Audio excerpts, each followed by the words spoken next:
Ever wonder how it all began? How the universe with its infinite wonders and mysteries came into existence? Theories abound, from the scientific to the philosophical, each offering a unique perspective on this age-old question. The Big Bang Theory, for instance, posits that our universe originated from a singularity, an infinitesimally small and infinitely dense point, around 13.8 billion years ago. This event set off a rapid expansion, leading to the formation of galaxies, stars, and eventually our own planet Earth. But science is not the only lens through which we can explore the genesis of our universe. Theological perspectives offer a different, yet equally captivating narrative. One of the most enduring of these comes from a source that has stood the test of time. But what does the oldest book known to mankind, the Bible, have to say about creation? Let's dive into the book of Genesis. In the beginning, God created the heavens and the earth, so says the book of Genesis. A statement as profound as it is simple. This first line of Genesis sets the stage for a story of epic proportions. Let's take a step back and picture this: a universe in utter darkness, an empty canvas waiting to be filled. Then, on the first day, God said, "Let there be light." And there was light. The darkness was divided from the light, creating day and night.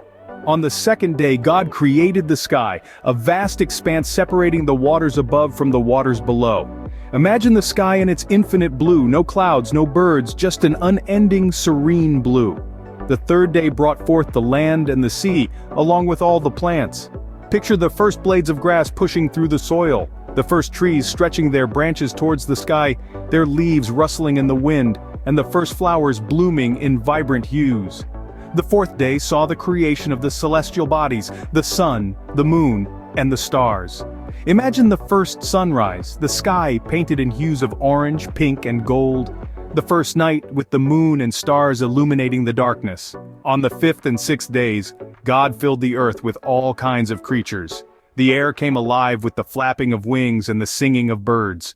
The land teemed with animals of every shape and size, and the sea became home to an array of sea creatures. Finally, on the sixth day, God created humans, made in his own image, to rule over all other creatures.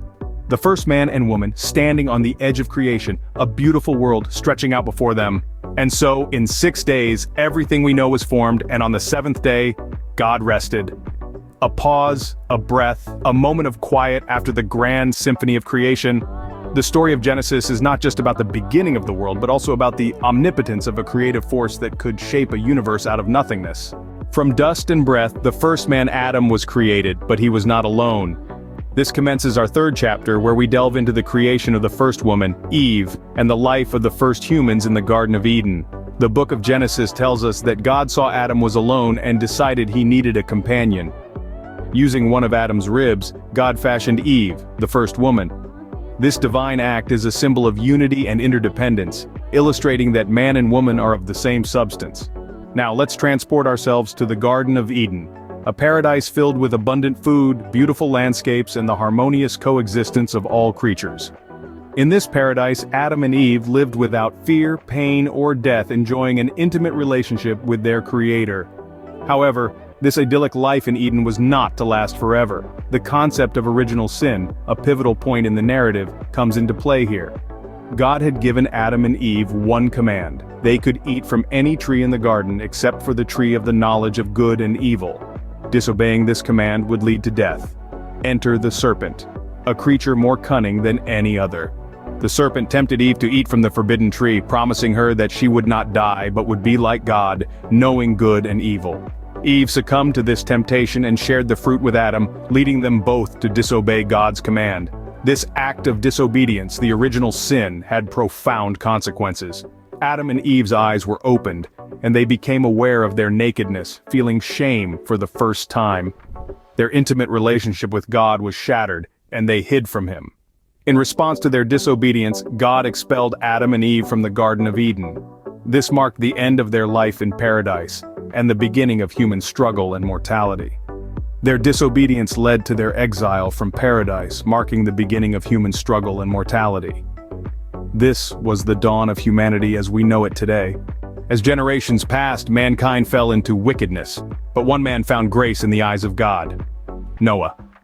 This righteous man, Noah, lived in a time of great moral decay, a time when the earth was filled with violence and corruption.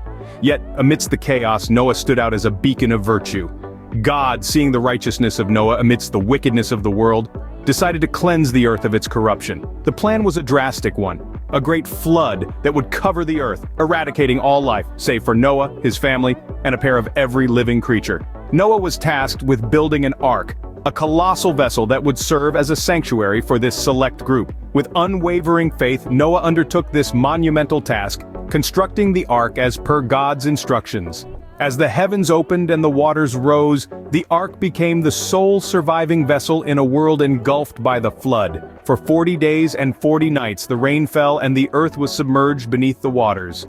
It was a divine judgment, a cleansing of the world's wickedness, and a testament to Noah's faith. But the story of the Great Flood is not only about divine judgment, it is equally about mercy. For after the rain ceased and the waters receded, Noah, his family, and the creatures emerged from the ark onto a cleansed world. God, in his mercy, had spared them, giving them a second chance to populate the earth. And then there was the rainbow, a vibrant arc of colors stretching across the sky, serving as a divine covenant between God and all living creatures. The rainbow was God's promise that never again would a flood destroy all life on earth. It was a symbol of hope, a testament to God's mercy and a reminder of his covenant with mankind.